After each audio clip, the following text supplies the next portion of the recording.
Welcome back to me trying to figure out how to build an entire guitar from scratch. The goal is still the same, build everything using only materials and tools found in local hardware stores. In today's video we're building a DIY truss rod and fingerboard. So let's get started. We're making a start today on the fingerboard. What I'm using is this oak strip that I also found in B&Q. It is about the right thickness, however it is a bit narrow, so what I have to do now is cut it in half and glue it together on its edge. The length of this is 900 millimeters. If I cut it in half, then I'm gonna end up with a 450 millimeter fingerboard. That is very close to my limit. However, I only have 20 frets because I could only salvage 20 frets from an old guitar. So this would be enough for what I need right now.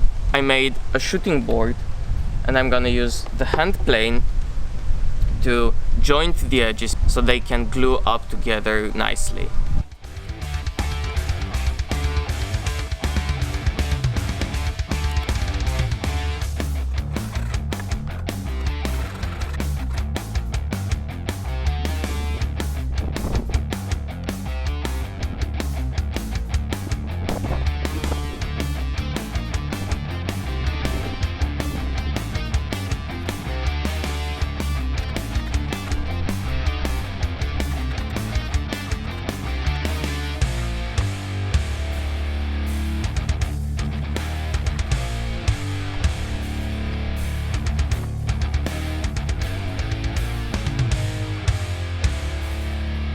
Right, I managed to get them both perfectly flat and they're ready now for glue up. The rain has just started now, so I'm gonna get this done really quickly.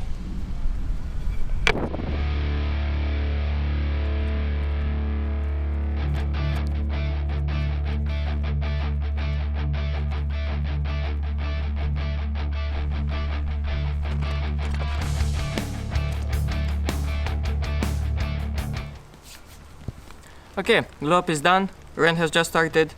I'm gonna go back inside, wait for it to dry, take it out tomorrow, and hopefully everything is gonna be fine. Okay, so the fingerboard is glued up. While we wait for that to dry, we are back in my room and we're gonna make a start on the truss rod. Now the truss rod is essentially just a clamp. We have one metal bar and one screw. Now the screw is connected to the metal bar on one end, so this is not moving, and is free on the other end. Now if we put a nut on this end and tighten it up, this will essentially bow this metal bar because it is squeezing it. Now what happens when you turn this screw is that you're effectively putting tension on this rod and it bows up. Now this is the case for a single action truss rod. I do not have the means to make a double action truss rod, but a single action truss rod should suffice. Now what I found in the hardware stores was this 10mm aluminum U-channel and some threaded rod. And this truss rod design is actually manufactured by many other companies. Now effectively, when we put pressure on the ends of the aluminum bar, it wants to bend. It has a tendency to bend. So this should hopefully be enough for our truss rod. Apart from the aluminum channel, we will also need some nuts. If you're a musician, you might have some of this laying around. They're M6 rack unit nuts. And the nice thing about them is that they are square.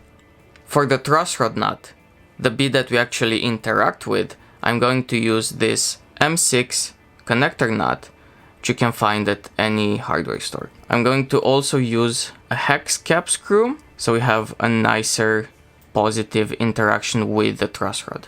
Okay, so let's get started with making the truss rod.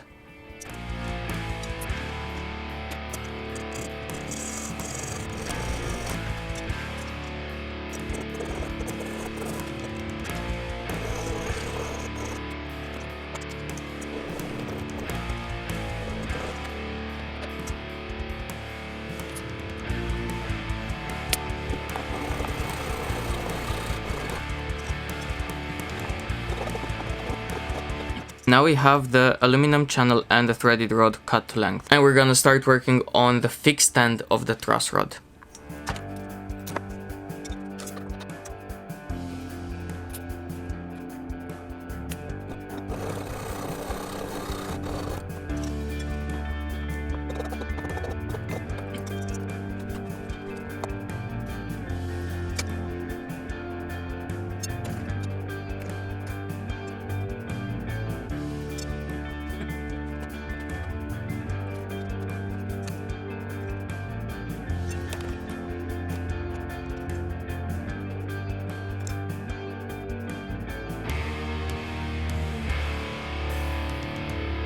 Now I cut these channels on the side of the nut just so it fits nicely in the aluminum rod and it doesn't move around when you want to twist it. Now the nut has to be fixed to this end of the threaded rod. I'm gonna do that using super glue, and I'm gonna drill a tiny hole in the end through both the nut and the threaded rod, and that's gonna keep it very secure in place.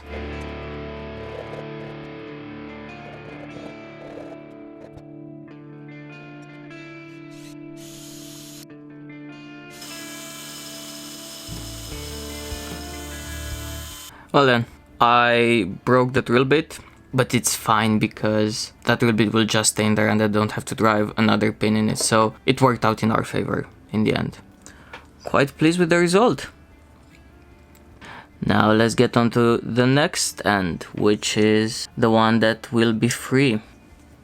Now for this I need to drill a hole in the other nut that is the same diameter as the threaded rod.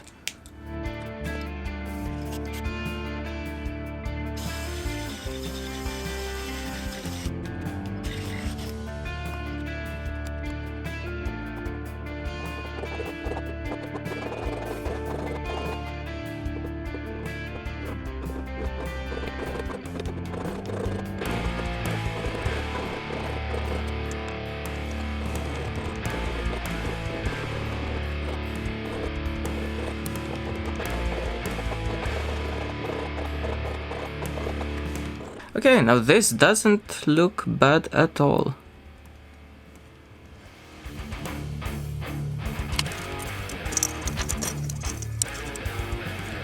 Alright, now let's do a test and see how this works.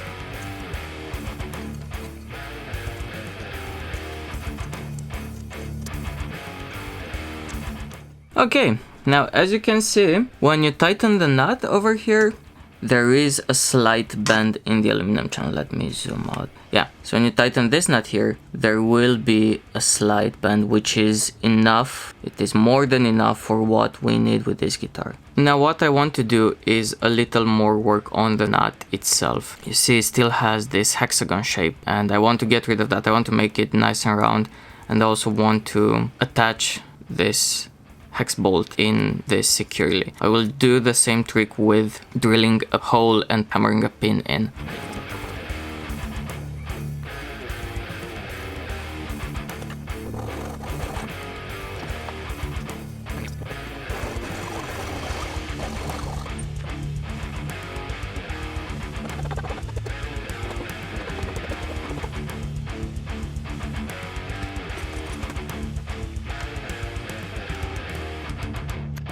Okay, so that happened again. The drill bit broke while drilling the hole, but this worked out fine again because this doesn't move anywhere.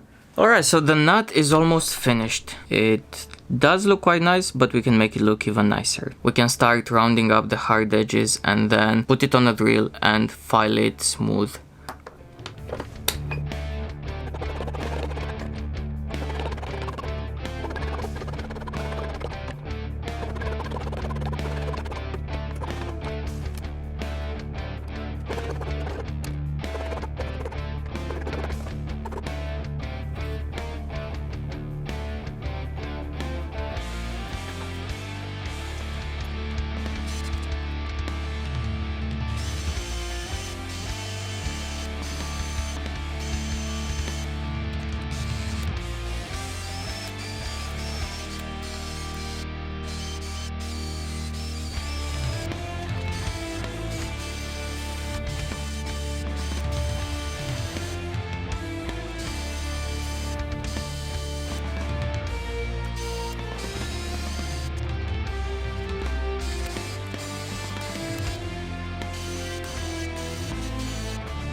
And so we've got a completed truss rod nut, which I think looks beautiful.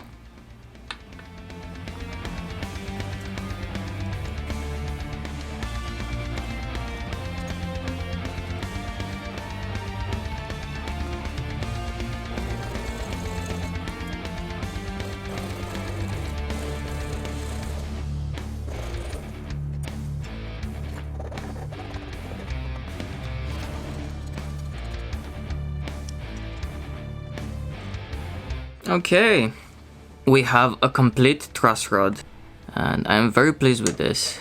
This doesn't look half bad at all. This actually looks very nice.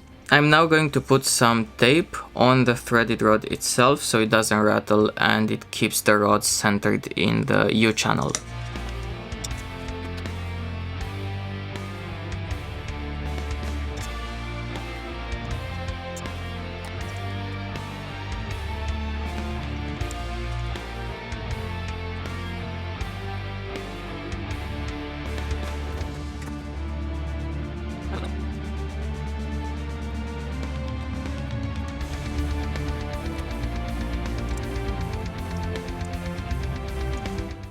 And this is it. It is finished. I am very pleased with this. On to the next bit. Okay, so we have the neck glued in, we have the fingerboard glued, and we have the truss rod made and ready to get installed. So the last thing we have to do now is to plane this faces straight.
So, after a couple of hours of planing, I got this as flat as humanly possible with just a hand plane.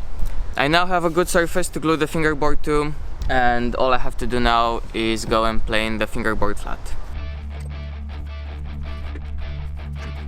And I'm going to use the masking tape and super glue trick.